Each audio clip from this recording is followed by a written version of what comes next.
ఇప్పుడు ఒక కుటుంబం ఉంది.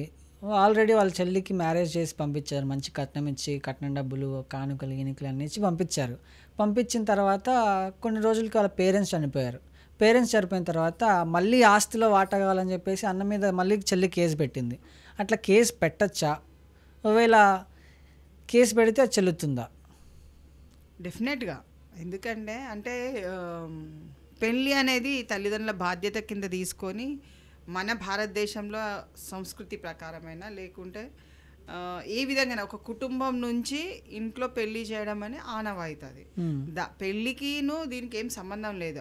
ఆస్తి విషయంకి వస్తే స్వార్జితమైన ఆస్తి తండ్రిది లేదా తల్లిది అనుకోండి. వాళ్ళ తదనంతరం వాళ్ళు చనిపోయిన తర్వాత విల్ డీడ్స్ ఏమైనా రాది అనుకున్నట్టయితే అందరికీ సమానంగా హక్కు ఉంటుంది. ఈవెన్ ఒకవేళ తల్లి చనిపోయింది అంటే తల్లి చనిపోతే భర్త మిగులుతాడు, భర్తకు కూడా వస్తుంది, అందరికీ ఈక్వల్గా వస్తుంది. అదే కాకుండా భర్తనే చనిపోయిండు, భార్య ఉన్నది, భార్యతో పాటు పిల్లలకు వస్తుంది. అది ఆడపిల్లన మగపిల్ల అనేది ఏం డిఫరెన్స్ ఏం లేదు. So she can claim the ప్రాపర్టీలో ఏంటంటే ఈవెన్ ఒకవేళ యాన్సిస్టర్ ప్రాపర్టీ అంటే వాళ్ళ తాత వాళ్ళది ఏమైనా ప్రాపర్టీస్ ఉన్నప్పటికీ వాళ్ళ దాంట్లో కూడా వీళ్ళకి హక్కు ఉంటుంది. సో వీళ్ళు ఏంటనంటే పిల్లలకి ఏ విధంగా హక్కు వస్తుంది అని అంటే తండ్రి తదనంతరం పిల్లలకు హక్కు వస్తుంది యాన్సిస్టర్ ప్రాపర్టీస్లలో. డైరెక్ట్ హక్కు కంటే వాళ్లకు ఇండైరెక్ట్గా ఉంటుంది. కాబట్టి ఇప్పుడు ఉన్న పిల్లలందరూ ఆల్మోస్ట్ ఈవెన్ ఇప్పుడు మొన్న రీసెంట్గా సుప్రీంకోర్టులో కూడా ఆడపిల్లలకు హక్కు ఉందన్నదే విషయాన్ని చెప్పడం జరిగింది.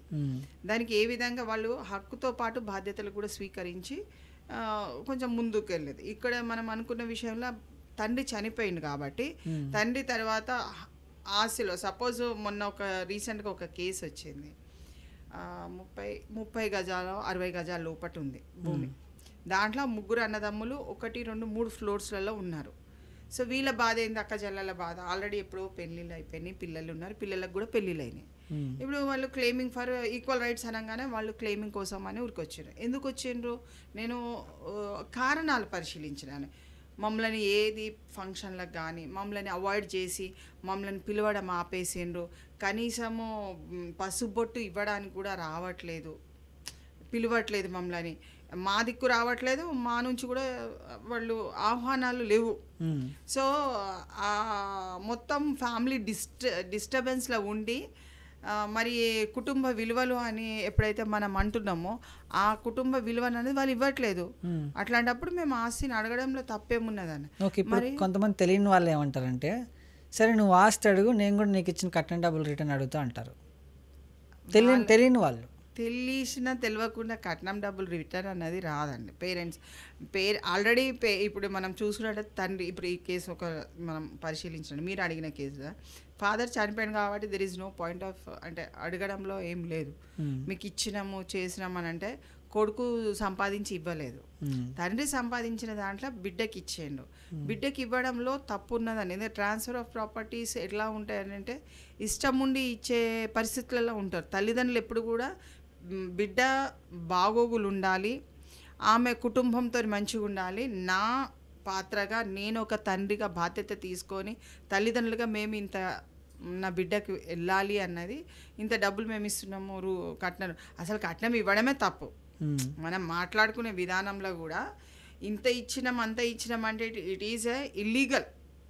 ఎందుకంటే డౌరీ ప్రొహిబిషన్ యాక్ట్ వచ్చిన తర్వాత అసలు సమాజంలో ఇప్పుడు మనం చూస్తున్నాం ఎన్ని పెళ్ళిళ్ళు అట్టహాసంగా ఆర్భాటంగా కొన్ని కోట్లు లక్షలు వేల పైననే ఉన్నది తప్ప అసలు ఏ విధంగా ఒక్క ఇంచు మందం కూడా there is no point in అంటే కొంచెం మరి తగ్గి చేసుకుందాము, ఇంత అమౌంట్ మరి పిల్లకి ఇవ్వచ్చా లేదా, అంటే చట్ట ప్రకారము మనము ఇలాంటి బాధ్యతలు తీసుకోవచ్చా అన్నది ఎవరు ఆలోచిస్తారు. ఎందుకంటే పనిష్మెంట్ ఇద్దరు, ఇచ్చిన వాళ్ళకి పుచ్చుకున్న వాళ్ళకి. గివింగ్ అన్నది నేరం, టేకింగ్ కూడా నేరమే, తీసుకోవడము తప్పే, ఇవ్వడము తప్పే. ఇప్పుడు ఏంటంటే ఇంకా స్టార్ట్ చేయలేదు, ఇంకా కొంత రెవల్యూషనరీ మూమెంట్ వస్తే ఆ డౌరీ ప్రొహిబిషన్ యాక్ట్కి కూడా వాల్యూ అనేది చాలా పెరుగుతుంది. అప్పుడున్న స్థితిగతులలో డౌరీ అనేది వరకట్నము అంటే పెళ్ళికి అబ్బాయిని వరుడికి అమ్మాయి తరఫు నుంచి ₹1 అట్లా పెట్టి దానం వరదానం అంటే కన్యాదానం చేసేటప్పుడు అది జస్ట్ ఒక నార్మ్స్ కింద పెట్టిన దాన్ని కోట్ల వరకు తీసుకొచ్చేసారు. డబ్బు ఉన్న వాళ్ళు డబ్బుకి విలువ లేకుండానే చేస్తున్నారు. డబ్బు విలువ లేకుండా చేస్తున్నారు, పేదరికాన్ని పెంచుతున్నారు. అంటే కింద స్థాయి ఉన్న వాళ్ళంతా పేదరికాన్ని పెరిగిపోతుంది. సో ఇక్కడ ఆస్తుల విషయం మనం మాట్లాడుకున్నట్టయితే ఓవరాల్గా కట్నాన్ని ఎంకరేజ్మెంట్గా మనం మాట్లాడేది లేదు. సో డౌరీ ఇచ్చిండ్రా పుచ్చుకున్నారా అని అంటే పెళ్ళప్పుడు ఏ విధంగా వాళ్ళు సాంప్రదాయబద్ధంగా ఇస్తున్నారా లేకుంటే ఏదన్నది అది ఒక క్రైటీరియా కింద అది కోర్టులో వాళ్ళు ప్రూవ్ చేసుకునే పద్ధతి ప్రకారం ఉంటుంది. మామూలుగానైతే ఆస్తిల హక్కు తండ్రి చనిపోయిన తర్వాత డెఫినెట్గా తల్లిదండ్రులు ఇద్దరు చనిపోయిన తర్వాత కూడా పిల్లలకు ఆస్తి హక్కు ఉంటుంది. There is a legal heir certificate ఉంటుంది. ఫ్యామిలీ బెనిఫిట్ సర్టిఫికేట్స్ అనేది ఎంఆర్ఓ నుంచి వస్తుంది. మన కోర్టు నుంచి కూడా లీగల్ హెయిర్ సర్టిఫికేట్ ఉంటుంది. సక్సెషన్ సర్టిఫికేట్స్ ఉంటాయి. ఆస్తుల మీద కొట్లాడాలి. 10 లక్షల లోపటున్న ఆస్తి మీద ఒక కోర్టుకు పోతే 10 లక్షల పైన ఆస్తి మీద ఇంకో కోర్టులకు వెళ్ళిపోతాయి, పెద్ద కోర్టుకి. సో ఆ విధంగా చూసుకున్నట్టయితే డెఫినెట్గా అమ్మాయికి దెర్ ఈజ్ అ రైట్. అది ఏ అబ్బాయి కూడా అంటే కొడుకుగా ఎవరు కూడా డినై చేయొద్దు. నీకు సన్నిహితంగా ఇంకో కేసు గురించి చెప్తాను. మా అన్ననే కదా, పోనీ ఎంత ఇచ్చినా నేను తీసుకుంటా. ఇప్పుడు ఉన్న ఎకరానికి ఒక 40-50 లక్షలు ఉందండి. ఇప్పుడు మా అన్నే అని అంత ప్రేమ చూపించే బదులు ఆల్రెడీ కట్నం ఇచ్చి పంపించాడు కదా, మళ్ళీ ఎందుకు ఆడడం అని అనుకోవచ్చు కదా. దీంట్లో 2 విషయాలండి. ఆస్తి ఇయర్స్ ఆఫ్ అంటే ప్రతి సంవత్సరము పెరిగే ఆస్తి స్టార్టింగ్లో 1 లక్ష ఎకరం ఉంటే ఇప్పుడు 30-40-50 లక్షలకు ఎకరం ఉంది, ₹1,00,00,000 ఎకరం ఉంది. ఆమె పెళ్ళి అయినప్పుడు 1 లక్ష కట్నం ఇచ్చింది అనుకోండి, దాన్ని ఏ విధంగా ఆమె తీసుకుంటుంది? అసలు ఆలోచనలో కూడా లేదు. ఆస్తి పంపకాలలో కట్నాల ఆలోచన పక్కన. As a girl, as a women కింద, యాజ్ ఎ డాటర్ కింద నాకు నా తండ్రి సంపాదించిన ఆస్తిలో వాటా ఉందా లేదా, నా హక్కు గురించి మాట్లాడుతున్నా. ఎమోషన్స్ గురించి కాదు, లేకుంటే రిలేషన్ల అన్న కదా వదిలిపెట్టదామన్నది కూడా కాదు. నా హక్కు ఉంటే నాకు ఇవ్వండి, అంతే. Simple question. నా హక్కు లేకుంటే నువ్వు ఇయ్యకు. నాకు హక్కు ఉంది.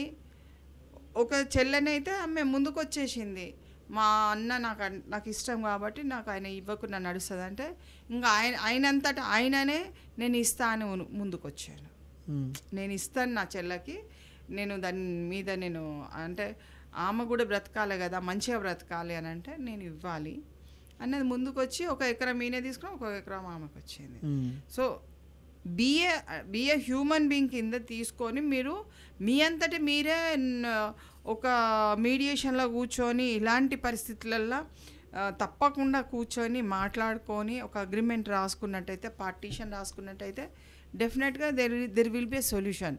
ఇవ్వను ఎందుకు ఇవ్వాలి అని రూడ్గా వెళ్ళి రిలేషన్స్ పాడు చేసుకోవడం కంటే ఆ రూడ్నెస్ మానేసి ఎక్స్క్యూజబుల్ కింద సమస్యని ఒక ప్రాబ్లం వస్తే సమస్యను పరిష్కరించుకోవడానికి ఫ్యామిలీలో తప్పకుండా ముందుకు రావాలి మీడియేషన్.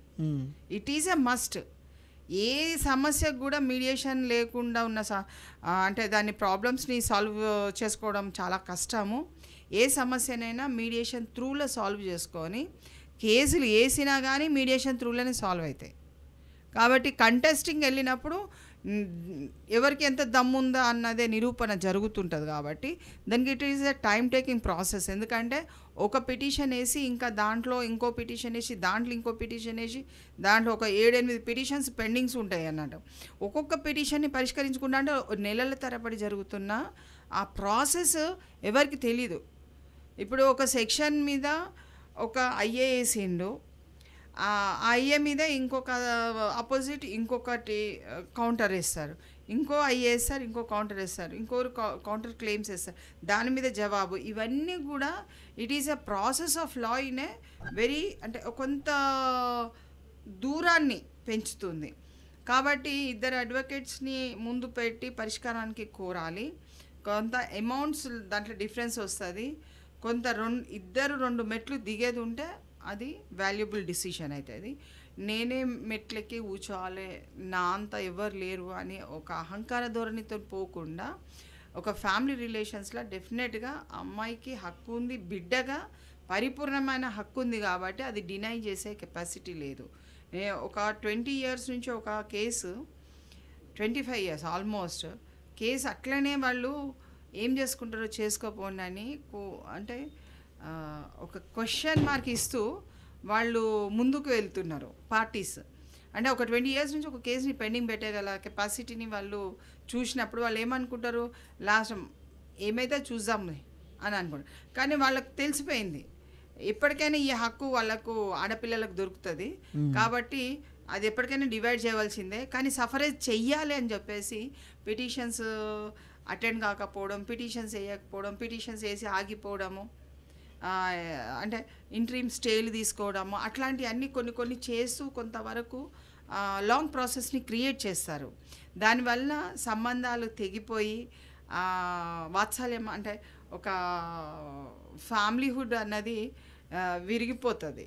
సో దాన్ని బేస్ చేసుకొని ఆస్తి అమ్మాయికి వస్తుందని చట్టం చెప్పినప్పుడు ఇద్దరు కూర్చొని పరిష్కరించుకోవడంలో అది చాలా తేలికైన విషయము. మెంటల్ ఎబిలిటీని కూడా వాళ్ళు స్ట్రాంగ్ చేస్తుంది, రిలేషన్స్ స్ట్రాంగ్ ఉంటుంది. ఇన్వైట్ చేయకున్నా పర్వాలేదు, చెల్లని అన్న ఇన్వైట్ చేయకుండా, కానీ ఒక ఒక అంటే ముఖం చూసుకున్నప్పుడు అసహించుకునే ప్రాసెస్ అయితే డెఫినెట్గా ఇట్ విల్ కమ్ డౌన్. కాబట్టి అమ్మాయిలకు చట్ట ప్రకారం హక్కు అనేది ఉన్నది ఈక్వల్గా కొడుకుతో పాటు. అది ఎప్పటికైనా వాళ్ళకు వస్తుంది. కొట్లాడితే అడ్వకేట్స్ త్రూలో వాళ్ళు కొట్లాడుకుంటారు కాబట్టి డెఫినెట్గా దేర్ విల్ బి దాన్ని డినై చేసే కెపాసిటీని చేసుకోవద్దు. ఇప్పుడు చట్టము ఉంది అంతే, అది రూల్ని నువ్వు బ్రేక్ చేసే స్థితిలలో నువ్వు ఉండవు. కాబట్టి దానికి ఏంటంటే కౌంటర్గా నువ్వు అది సొల్యూషన్ అప్పుడు ₹2 అటు ఇటు ఉంటుంది అయినా పర్వాలేదు, ఇచ్చేస్తే అయిపోతుంది చెల్లెక్క అని అనుకుంటే that is a very good idea actually. అందుకనే ఇప్పుడు అంతా ఆర్బిట్రేషన్ ప్రాసెస్ కానీ లేకుంటే conciliation process, mediation process court, supreme court చాలా ఎంకరేజ్మెంట్ చేస్తున్నారు. కాబట్టి ఇలాంటి ఫ్యామిలీ ఇష్యూస్లలో చట్టం ఇచ్చిన రూల్ని అధిగమించకుండా సంవత్సరాల తరబడి అది ఎంజాయ్ చేయాలి ప్రాపర్టీ. ఇంకో విషయం మీకు చెప్తున్నా, కోర్టులో ఎప్పుడైతే ఈ ఆస్తుల తగాదాల్లో వేసినప్పుడు రెంట్ ఇచ్చుకుంటారు వాళ్ళు. రెంట్ అనేది ఇచ్చుకొని ఒకే వ్యక్తి పొందుతుంటాడు. సపోజ్ అన్న ఆ రెంట్ పొందుతున్నాడు అనుకోండి, లేకుంటే అన్న పిల్లలు పొందుతున్నారు, లేకుంటే ఇంకొక అన్న పిల్లలు పొందుతున్నారు. రెంట్ పొందేటప్పుడు మెన్సరీ ప్రాఫిట్ అనేది ఒకటి ఉంటుంది. అది కోర్టు ద్వారా వేసుకొని ఆ రెంట్లో కూడా మనం తీసుకోవచ్చు, కోర్టు ద్వారా వేసుకొని. సో అందుకని నువ్వు ఎంజాయ్మెంట్ ప్రాపర్టీ ఎప్పుడైతే చేస్తున్నావో ఆ ఎంజాయ్మెంట్ ప్రాపర్టీ కూడా వీళ్ళకు వస్తుంది. దాన్ని ఎందుకు అంత ప్రాసెస్ అంత అంటే అలాంటి ప్రాసెస్కి వెళ్ళడంలో దాంట్లో పెద్దగా మీకు ఉపయోగం అన్నది లేదు. ఎప్పుడైనా ఫ్యామిలీ బెనిఫిటే చూసుకోవాలి. అందులో కుటుంబాలు గ్రామ స్థాయిలో కానీ, జిల్లా స్థాయిలో కానీ, అర్బన్లో కానీ మీకు డిఫమేషన్ కాకుండా ఉంటారు. మీరు ప్రజలల్లో కానీ, మీ యొక్క బంధువులలో కానీ ఈ వ్యక్తి ఇలాంటి వ్యక్తి, అరే చెల్లెకి ఇంత ఇస్తలేడట, చెల్లె ప్రాపర్టీ ఆక్యుపై చేసుకున్నాడట అని చెప్పి మీ యొక్క క్యారెక్టర్ని కానీ మిమ్మల్ని ప్రజలల్లో అంత అవహేళనగా చేసే అవకాశాలు చాలా ఉన్నాయి.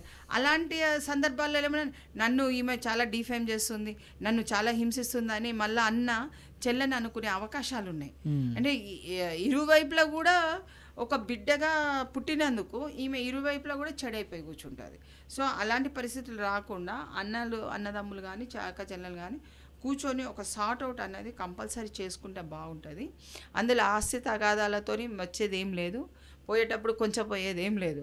So they should be always good thinking ప్రాసెస్లా ఈక్వల్ రైట్స్ ఉన్నప్పుడు ఈక్వాలిటీగానే చూడాలి. ఇన్జస్టిఫికేషన్ చేయకుండా ఒక జస్టిఫికేషన్ మోడ్తో వెళ్ళేది ఉంటే డెఫినెట్గా న్యాయబద్ధంగా సమాజానికి మంచి ఒక సందేశాన్ని ఇచ్చినట్టు అవుతుంది.